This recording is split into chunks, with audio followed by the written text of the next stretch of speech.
Damai sejahtera Allah yang melampaui segala akal dan pikiran manusia, itulah yang memelihara hati dan pikiranmu dalam Yesus Kristus Tuhan kita. Amin. Selamat hari Minggu buat Bapak Ibu, saudara-saudaraku, warga GKPI Resort Maranatha di tempat masing-masing. 6 bulan sudah kita menjalani tahun 2020 di tengah-tengah pandemi COVID-19 yang memaksa kita untuk menerima kenyataan banyak program kerja yang terbengkalai, banyak rencana kerja yang tidak tuntas kita lakukan, termasuk ibadah-ibadah yang memaksa kita harus melaksanakannya di rumah kita masing-masing.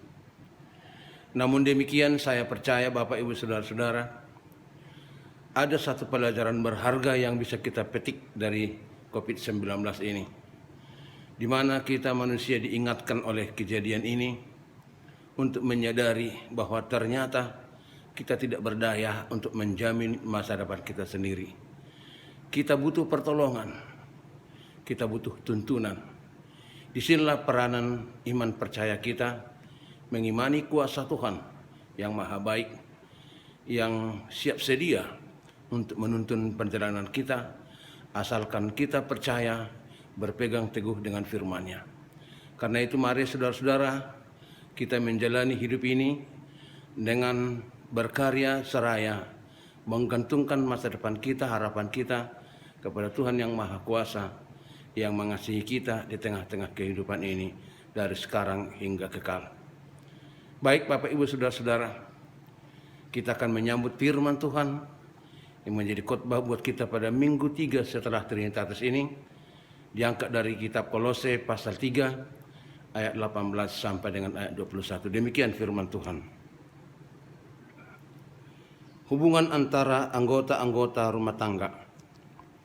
Hai istri-istri, tunduklah kepada suamimu sebagaimana seharusnya di dalam Tuhan.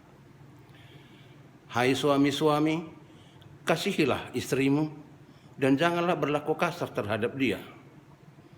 Hai anak-anak, taatilah orang tuamu dalam segala hal, karena itulah yang indah di dalam Tuhan. Hai bapak-bapak, janganlah sakiti hati anakmu, supaya jangan tawar hatinya. Demikian Bapak Ibu, Saudara-saudara, firman Tuhan untuk kita pada minggu ini. Bapak Ibu yang dikasihi oleh Tuhan Yesus Kristus, setelah Rasul Paulus mengajarkan asas-asas rohani kepada umat Kolose untuk menentang pengaruh ajaran-ajaran palsu seperti pengaruh Yahudi yang berpegang mutlak kepada hukum Taurat maupun gnostisisme yang mencampur-baurkan filsafat dengan teologi. Selanjutnya Paulus mengajarkan tentang norma-norma kehidupan dalam rumah tangga atau keluarga warga jemaat. Tujuan ajaran ini saudara-saudara adalah supaya tiap-tiap keluarga dan rumah tangga orang-orang Kristen menampilkan asas-asas hidup dalam keluarga orang-orang Kristen. Demikian juga nantinya dalam pergaulan Kristen di tengah-tengah masyarakat dapat menunjukkan hal-hal yang simpati. Khusus buat khotbah kali ini, Rasul Paulus membicarakan perihal pertalian-pertalian anggota-anggota keluarga dalam rumah tangga Kristen. Hubungan antara anggota-anggota keluarga orang-orang Kristen ini sangat penting diketahui saudara-saudara oleh setiap orang Kristen agar terwujud kebahagiaan yang diharapkan. Banyak di antara manusia yang kurang menyadari bahwa rumah tangga adalah sebuah persekutuan. Sebagai persekutuan, maka kita menjumpai beberapa unsur yang harus tetap terjaga keadaannya. Dalam persekutuan rumah tangga itu ada unsur orang tua atau suami dan istri yang umumnya mempunyai latar belakang kehidupan yang berbeda, yang mesti dirajut supaya tidak bersinggungan dan dapat menimbulkan masalah dan persoalan. Selain itu ada anak-anak sebagai kelengkapan dalam keluarga. ada pemimpin dan ada anggota. Karena itu persekutuan dalam keluarga ini perlu ada penataan, perlu ada sistem, perlu ada aturan yang ditaati oleh semuanya. Paulus dalam nas ini, saudara-saudara, tidak berbicara mengenai hal-hal yang mungkin telah diajarkan gnostisisme, tetapi ia mengajarkan bagi jemaat yang ada di Kolose ajaran ini dengan asas-asas pada kepercayaan serta ketaatan kepada Tuhan. Maka pokok ini dapat diangkat menjadi sebuah ajaran praktis sebagai etika kehidupan rumah tangga orang Kristen. Secara praktis ajaran ini dapat kita daftarkan sebagai berikut. Pertama, pengajaran buat para istri. Tunduk kepada suami sebagaimana seharusnya dalam Tuhan. Ketundukan yang diajarkan di sini bukanlah berdasarkan kehendak manusia dan berdasarkan pada kuasa. Tetapi ketundukan yang dimaksudkan di sini adalah istilah yang dipakai Paulus, demikianlah seharusnya dalam Tuhan. Artinya, sebagai tanda bukti ketundukan kepada Tuhan, maka tiap-tiap orang Kristen, istri harus tunduk kepada suaminya. Seperti itulah yang dikehendaki oleh Tuhan. Namun di tengah perkembangan zaman ini, prinsip dan aturan ini sudah banyak dilanggar. Dilanggar oleh kaum perempuan dengan berbagai argumentasi mereka. Apapun argumentasi kaum perempuan, firman Tuhan yang memerintahkan supaya istri-istri tunduk kepada suaminya. Boleh kita baca lagi sebagai paralelnya pada Efesus 5:22. Yang kedua, pengajaran buat para suami. Sikap para suami terhadap istrinya ialah mengasihi dan menghormati mereka. Jangan berlaku kasar kepada mereka. Supaya doa para suami itu tidak terhalang, kata Petrus dalam 1 Petrus 3 ayat 7. Maka para suami penting memperhatikan ajaran ini untuk senantiasa mengasihi dan menghormati istri. Ketiga, pengajaran buat para anak-anak dalam keluarga. Semua anak dalam rumah tangga harus tunduk kepada orang tuanya dalam segala hal. Sebab itulah yang indah dalam Tuhan. Dalam segala hal, mungkin anak-anak bertanya, ya, Taurat Yahudi mengajarkan menghormati ibu bapa supaya panjang umur. Ini yang diterjemahkan orang Batak sebagian. Tuhan yang nampak ialah ibu dan bapa kita yang telah melahirkan kita.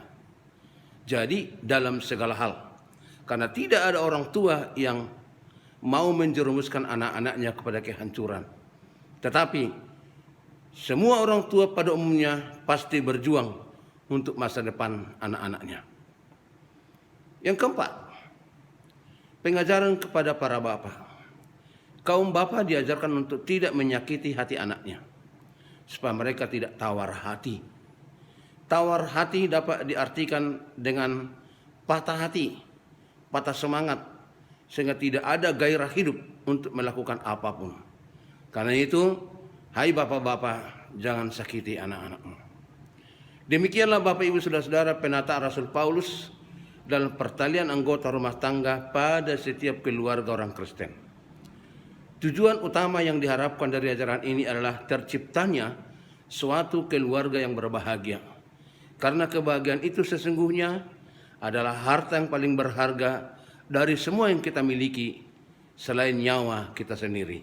Sehingga perlu dirawat dan dipelihara supaya setiap keluarga orang Kristen dapat menikmati kebahagiaan itu sendiri. Ibu bapak yang terkasih, demi terciptanya suatu rumah tangga yang harmonis dan berbahagia, dibutuhkan tuntunan dan bimbingan serta arahan bagi tiap-tiap keluarga.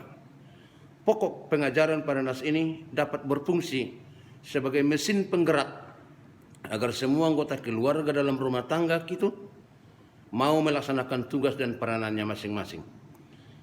Kebahagiaan itu sesungguhnya ialah yang diciptakan, bukan yang dicari. Orang-orang bijak mengistilahkan bahwa apabila ingin berbahagia, maka usahakanlah untuk membahagiakan orang lain. Demikianlah hidup rumah tangga itu sendiri menjadi indah dan menyenangkan ketika bisa menikmati kebahagiaan.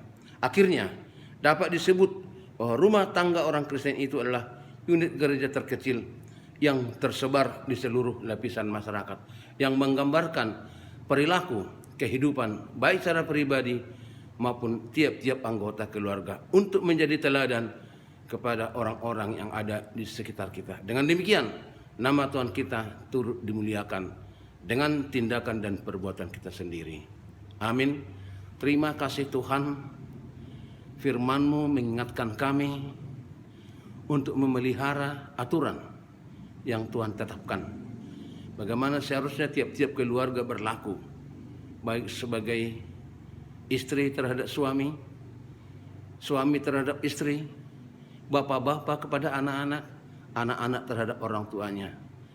Penataan pengajaran ini sebenarnya bermakna supaya tercipta sukacita dan kebahagiaan dalam setiap keluarga umat-Mu.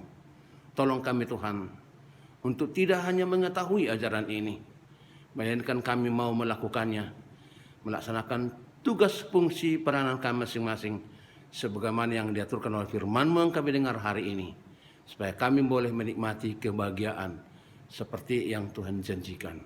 Dengarkan doa kami Tuhan dalam nama Yesus Kristus Tuhan kami berdoa. Amin.